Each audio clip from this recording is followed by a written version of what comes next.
Bem, se você está sofrendo bullying na escola ou algo do tipo e acha que vai resolver através da agressão, da violência, né? Mesmo que alguém esteja tentando te agredir, você acha que essa é a melhor solução, toma muito cuidado porque você pode estar redondamente enganado. Na verdade, você lutar é uma das piores escolhas, pode te colocar em sério risco. O que eu quero trazer aqui para vocês hoje é uma ideia realista quando a gente vai falar sobre a questão do bullying, sobre a questão da zoação na escola. Então eu quero trazer tanto um ponto de vista de quem já passou por isso e hoje um ponto de vista também quem é especialista na parte de luta, de combate. Então eu sou professor de Kung Fu, eu sei do que eu estou falando. Então quando você pensa em solucionar e sair na mão, não é uma boa solução. Por quê? Se você se sentir inseguro a ponto dessa pessoa cometer o bullying, né, praticar algum tipo de zoação com você, isso significa que ela viu fraqueza em você, certo? E se ela viu fraqueza e você não consegue levar isso na esportiva, é porque de fato essa fraqueza existe em algum ponto. Ou ela é uma fraqueza externa, pode ser uma fraqueza física, você de fato é menor do que a pessoa, ou pode ser uma fraqueza interna, você está com medo, está inseguro, você não consegue se impor. Então a pessoa aproveita disso para te zoar. E você achar que vai sair na mão ali, talvez impulsionado pela raiva, pode te levar a ter sérios danos aí. Um deles é a própria agressão. Se a pessoa de fato é maior do que você, se a pessoa de fato tem mais coragem, mais iniciativa para poder te oprimir, ela vai fazer isso e você pode acabar saindo machucado se você tentar reagir por conta da raiva. Então você tentar reagir sem uma estratégia pensada é a pior solução possível, porque você pode aí acabar se machucando e o pior, não vai resolver o seu problema. Você vai tentar ali sair no braço com a pessoa, mas não vai solucionar o seu problema no longo prazo. Isso vai voltar a acontecer. A diferença é que você vai ter apanhado e no outro dia vai ser zoado mais ainda. Então você tem que pensar de uma forma inteligente para solucionar isso. O que pode acontecer também é que mesmo que você vença a luta, mesmo que naquele momento ali você vença a batalha, você vai perder a guerra, ou seja, não vai parar. Isso eu falo por experiência própria. Aconteceu um caso muito interessante que quando eu estava ali aproximadamente na quinta, sexta série, eu era muito zoado numa escola onde eu estudava e eu decidi que eu ia me vingar, né? Eu decidi nem simplesmente que eu ia bater, lutar contra a pessoa, porque na grande maioria das vezes eram caras muito maiores do que eu não tinha muito o que fazer. Eu decidi fazer o quê? Arrumar alguém para poder me vingar, vou arrumar alguém aqui para me ajudar. Eu comecei a fazer amizade com alguns caras mais velhos. Para quê? Para ver se na hora ali do conflito alguns deles iam me proteger. Isso aconteceu uma vez. O cara tentou me bater, o cara veio me zoar ali, eu tentei reagir, digamos assim. Ele, obviamente, como tinha mais força, se impôs para me bater e alguém que era meu amigo veio para me proteger. Só que qual era o problema disso? Eu consegui solucionar, né? Eu venci aquela batalha, mas eu não venci a guerra. Por quê? Fez o cara que me perseguia ficar com muito mais raiva e procurar uma oportunidade melhor de me pegar sozinho. Então eu comecei a ficar com um medo muito maior. E mesmo quando você consegue lidar e resolver com a pessoa, a zoação ela não vai parar. Porque a pessoa ela não está te zoando porque ela sabe que ela vai te bater. Tem um outro motivo por trás disso. Ela está te zoando porque ela está tentando provar socialmente alguma coisa. Ou socialmente que ela é melhor do que você, ou socialmente que ela precisa ser melhor no grupo, então ela está tentando sempre provar uma coisa. É o que eu sempre falo, o bullying ele é um jogo social. A pessoa está tentando provar para aquele grupo ali alguma coisa. Então é importante você entender que a violência ela não vai resolver o seu problema no longo prazo. Por mais que você ganhe aquela luta, você não ganha a guerra. Cara, eu acho que a coisa que pode acontecer com você, o pior de você tentar resolver no braço, na mão, é exatamente isso aqui que eu acabei já comentando um pouco. Primeiro, você pode acabar se machucando, não conseguir resolver. Ou segundo, você pode até conseguir resolver e provocar uma situação ainda pior. Eu lembro que quando eu era pequeno, uma vez, eu tinha sempre um amiguinho meu que a gente estava sempre brigando. E ele, na maioria das vezes, ele me batia. Quando eu comecei a estudar, na época nem treinava numa academia, mas eu comecei a ler sobre artes marciais, algumas coisas assim, eu descobri algumas formas de poder ali me livrar do cara, né? Poder me sair melhor. Só que o que aconteceu? Eu consegui vencer a luta, eu consegui bater nele, digamos assim, só que ele tinha um irmão mais velho. Então, ou seja, isso também pode acontecer. Você ganha a luta, como eu falei, mas não ganha a batalha. Você pode acabar gerando algo ainda mais prejudicial para você. Então, a melhor solução não é você lutar. É você lidar com isso de uma forma estratégica para você neutralizar a raiz do problema. É igual uma árvore. Se você corta o caule da árvore, ela torna a nascer. Se você corta a raiz da árvore, ela morre. Ela nunca mais vai voltar a crescer. Um outro grande perigo é que quando a gente está falando aí de uma pegada mais de defesa pessoal, de uma pegada mais séria, né, estruturada do conteúdo, é que sempre que você reage, você leva o nível de agressão para um nível acima. Então, se a pessoa discute, você também discute, você está levando ela para um nível acima de agressão. Ela vai tender a querer lutar com você. Se você luta contra ela, ela vai para um nível acima, ela vai querer mutilar, ela vai querer te machucar. Se você também machucar ela, ela vai querer ir para um nível acima, ela vai querer sempre cada vez mais. Então, na defesa pessoal, o nosso conceito básico da estratégia é sempre trazer para um nível abaixo. Então, se a pessoa tenta agredir, você tenta conter.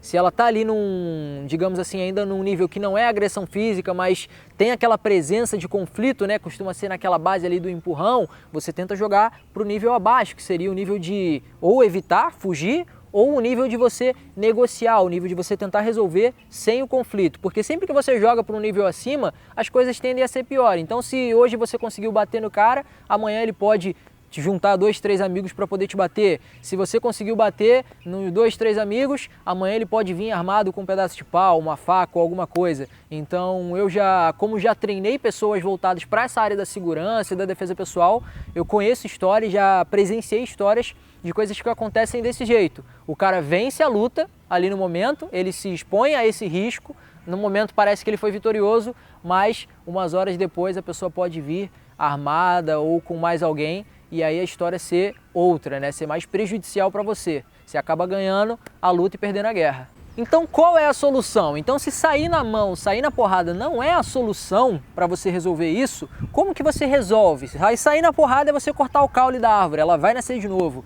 A raiz, você tem que mudar duas coisas. Primeiro, você tem que entender o jogo interno. O que é esse jogo interno? Entender quais são as suas inseguranças e os seus medos, o que faz essa pessoa te perseguir. Você tem que ver o que em você cria um imã para as pessoas atraírem, digamos assim, o valentão, né? Porque você para e pensa o seguinte, se você está falando no contexto da escola, você olha ao redor da sala, digamos que você tem aí numa escola de 20 a 30 alunos, o cara persegue todo mundo? Ele zoa todo mundo? Não. Na grande maioria das vezes ele escolhe alguns poucos. E aí você deve se perguntar o seguinte, por que eu sou escolhido? Por que eu? Isso é pelos fatores internos. Talvez o cara vai te escolher porque, na visão dele, com o seu comportamento transparece que você é fraco, que você é uma vítima. Então, o agressor, ele sempre busca o elo mais fraco da corrente. Então, se você pegar, é muito simples. Se você coloca um agressor e fala assim para ele, ó, você tem que enfrentar alguma dessas 3 pessoas. Você tem aquele cara ali que aparenta ser mais quietinho, mais magrinho. Você tem aquele ali que é o cara divertido, que está falando com todo mundo, e você tem aquele ali que é o fortão. Qual que você acha que ele vai escolher? Ele vai escolher o cara que aparenta, não necessariamente que é o mais fraco, mas o que aparenta ser o elo mais frágil da corrente. Por quê? Porque todo agressor é inseguro. Todo agressor é inseguro. Ele nunca vai buscar agredir alguém mais forte que ele. Não existe isso. Não existe um agressor que olhe para o cara mais forte e fala, é esse aí que eu quero, é esse que eu vou zoar, é esse que eu vou perturbar. Quando eu digo força nesse fator interno, não é físico, não é a força física. Por quê? Tem muito grandão que é zoado. O cara é fisicamente forte, grande, mas é zoado. Por quê? O comportamento dele transparece que ele é frágil, transparece que ele tem essa questão de vítima, de que ele não vai resolver o próprio problema, que ele vai ou chorar, ou vai se esconder, ou vai ficar quieto. Então é esse comportamento que você tem que mudar esse comportamento interno, esse jogo interno, para poder expelir. Que aí quando você trata o problema na raiz, eles param de te perseguir, eles vão ter que escolher outra pessoa porque eles já viram que você não é o elo mais fraco. E aí como você não é o elo mais fraco, você dá trabalho. E se você dá trabalho, ele não vai querer te perseguir. E o outro fator de fato é o fator externo. Se você aparentemente tem um motivo para essa pessoa te perseguir, ela vai te perseguir por isso. Só que o fator interno ele sempre pesa mais do que o externo. Sempre pesa mais. E aí você pode falar assim, nossa, Joel, mas as pessoas me zoam porque eu sou feio. Tá bom, mas aí você para e olha, pô, no mundo inteiro você é a pessoa mais feia? Não é. Entendeu? Por mais que você acredite que você esteja inseguro, mas você não é. Se você, Joel, mas as pessoas me zoam porque eu sou careca. Você é o único careca? Todos os carecas são zoados? Não. A pessoa me zoa porque eu sou gordo. Mas todo mundo que é gordo é zoado? Não, nem sempre. Então o fator externo, ele pesa, mas ele não é o fator de mais importância. O fator de mais importância é o jogo interno. Então o que você tem que fazer? Conhecer o jogo interno, conhecer aquilo que é o que te atrai. Então existem alguns fatores que atraem o valentão para você. Um deles é parecer que você é um lobo solitário. Ou seja, se parece que você não tem convívio social, você é um ser mais frágil. Porque é só você imaginar um bando. Onde que um leão escolhe atacar um búfalo? Ele escolhe atacar o búfalo que está no rebanho ou ele escolhe atacar o que está sozinho? Ele sempre vai escolher atacar o que está sozinho. Então, se aparentemente você não tem uma tribo, você não tem um grupo, você vai ser o perseguido. Por quê? Porque você é o deslocado. Como que você pode solucionar isso de uma forma prática? Comece a conversar com as pessoas. E aí você pode falar, Joel, mas eu sou tímido. Cara, não importa, é para sua segurança. E eu estou falando isso porque isso aconteceu comigo. Eu era muito isolado, eu era muito tímido, não gostava de falar com as pessoas e eu sempre era perseguido. Quando eu comecei a fazer amizade, comecei a ter mais contato, as próprias pessoas de quem eu estava me cercando faziam com que os valentões, né, o cara que me perseguia, se afastasse. Por quê? Eram as pessoas que estavam agora do meu lado e não riam da piadinha dele, eram as pessoas que sabiam que o que ele estava falando não tinha sentido, então eu comecei a ter força social. Isso eu acho que é um dos principais fatores aí para você solucionar. Existem outros, mas esse eu acho que é um chave que, sem sombra de dúvida, vai solucionar muito rápido aí o problema da perseguição. Comece a se rodear de mais pessoas, faça conexões, isso vai ser muito importante para você. Então, revisando aqui, lutar não é a melhor opção. Você pode lutar e acabar causando um problema ainda maior para você. Como que você vai solucionar isso sem precisar lutar? Você tem que conhecer o jogo interno, saber sobre o que está fazendo o cara olhar para você e ver que você é a vítima, e você tem que mudar isso, tem que mudar o seu posicionamento de vítima. Você tem que assumir a responsabilidade e falar, não, eu vou mudar determinados comportamentos para não ser mais perseguido e mudar. E um outro fator é você também pensar no externo, você ter aliados. Eu acho que essa é a palavra crucial. Você tem que fazer aliados para você nunca estar sozinho, desgarrado do bando ali, né? Então essas são as dicas-chave. Se você quer receber mais dicas e conteúdo a respeito desse tema central do bullying, você pode assistir os outros vídeos que está aqui no canal e assina aqui, se inscreve no canal também, porque você vai poder receber todos os outros vídeos que a gente vai fazer dessa série. E obviamente que você também pode deixar a sua sugestão e a sua dúvida aqui embaixo nos comentários. Vai ser muito importante para a gente ter esse bate-papo aí e poder extrair mais insights, mais dúvidas para a gente fazer mais conteúdo para a galera que está assistindo a gente aí no canal.